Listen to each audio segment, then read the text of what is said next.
بہن نے کوشچن کیا کہ یہ خطبے کے کیا آداب ہیں، ذرا بتا دیجئے۔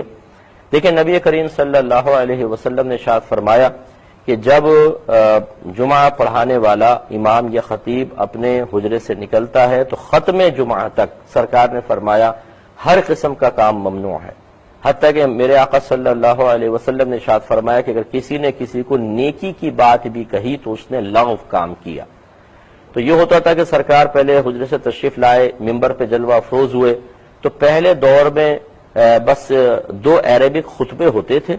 اور صحابہ کرام چونکہ عربک سمجھتے تھے اس میں سرکار واعظ و نصیحت فرماتے تھے، اس کے بعد نماز ہو جاتی تھی۔ اب ہمارے ہاں صورتحال کچھ جدا گانا ہے کہ پہلے امام صاحب آتے ہیں، ممبر پہ جلوہ افروز ہوتے ہیں، باقاعدہ اردو میں تقریر ہوتی ہے،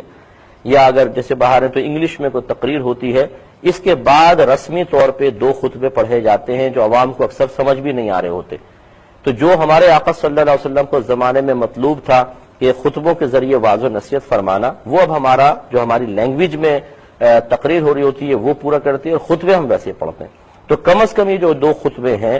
ہمارے آقا نے تو ایک قید لگائی کہ اگر ممبر پہ آ کے بیٹھ جائیں اس کے بعد سے لے کر ختم جمعہ تک بالکل کوئی بات نہیں کرنی ہے، جو کرے گا بے ادبی ہوگی اور وہ گناہگار ہوگا، گویا کہ اس نے لغو کام کیا۔ اس کا مطلب اس نے نیکی کی بات بھی کہی تو لغو کام کیا، تو سوچئے کہ بیکار کام کرنا تو کس قدر سخت گرفت کا باعث ہوگا۔ اس لیے بہتر یہ ہے کہ جب امام صاحب تقریر کرنے آ جائیں تو بس یہ حدیث کے ظاہر کے مفہوم کے مطابق محتاط ہو کے بیٹھ جائیں، اور کم از کم جو عربک 2 خطبے پڑھے جا رہے ہیں اس میں تو مکمل طور پہ خاموشی ہو،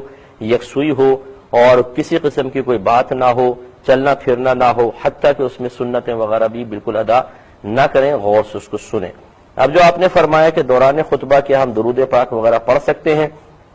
تو دیکھیں اس کو منع کیا ہے۔ جیسے ابھی آپ نے حدیث سماعت فرمائی کہ سرکار صلی اللہ علیہ وسلم نے فرمایا کہ جس نے نیکی کی بات کی تب بھی اس نے لغو کام کیا، تو اس کا مطلب یہ ہوا کہ دوران خطبہ کسی قسم کا کلام نہیں کرنا ہے۔ تو درود شریف آپ دل میں پڑھ سکتے ہیں، ظاہراً نہیں۔ بہت سے لوگ انگوٹھے چومتے ہیں، رحمت کونین صلی اللہ علیہ وسلم کے نام اقدس کو سن کر انگوٹھے چومتے ہیں۔ اکابرین نے دوران خطبہ انگوٹھے چومنے سے بھی منع کیا ہے، یعنی جو اجازت دیتے ہیں وہ بھی منع فرماتے ہیں کہ دوران خطبہ انگوٹھے نہ چومے جائیں، درود پاک زبان سے نہ پڑھا جائے، آپ قلب میں پڑھ سکتے ہیں، اور انتہائی یکسوئی کے ساتھ، ادب احترام کے ساتھ، چاہے عربک خطبہ سمجھ میں نہ آ رہا ہو، یعنی اس کا مفہوم سمجھ میں نہ آ رہا ہو، اسے غور سے سننا واجب ہے۔ یہ کہتی ہیں کہ کیا کال کی ہے کہ بعض اوقات ہم دیر سے پہنچتے ہیں اور خطبہ شروع ہو چکا ہوتا ہے، تو کیا اگر ہم نے جو خطبے سے پہلے کی یعنی جو جمعے کی سنتیں ہیں جو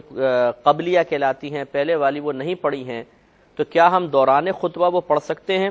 کیونکہ ان کے کہنے کے مطابق بعض اوقات بعد میں پھر موقع ہی نہیں ملتا ہے، فوراً پھر جماعت کھڑی ہو جاتی ہے، تو کیا کریں؟ دیکھیں، نبی کریم صلی اللہ علیہ وسلم کے فرمان عالی شان کے مطابق جب امام اپنے حجرے سے نکل کر ممبر کی طرف چلنے لگے اس وقت سے ہی ہر قسم کا سلام کلام وغیرہ منع ہو جاتا ہے، اور خصوصاً جب وہ خطبے کے لیے کھڑے ہو جائیں تو پھر نبی کریم صلی اللہ علیہ وسلم نے خاموشی کے ساتھ اس کو سننے کا حکم ارشاد فرمایا ہے۔ لہذا اگر پہلے کی سنتیں نکل چکی ہیں تو دوران خطبہ ادا نہیں کریں گے بلکہ خطبہ سنیں، پھر آپ جمعے کی نماز ادا فرمائیں، یعنی فرض ادا کر لیں، اس کے بعد پھر یہ پہلے والی سنتیں پڑھ لیجئے، تو انشاءاللہ ان کا ثواب تھوڑا کم تو ہو جاتا ہے لیکن یہ سنتیں ہو جائیں گی۔ کالر ہمارے ساتھ ہیں۔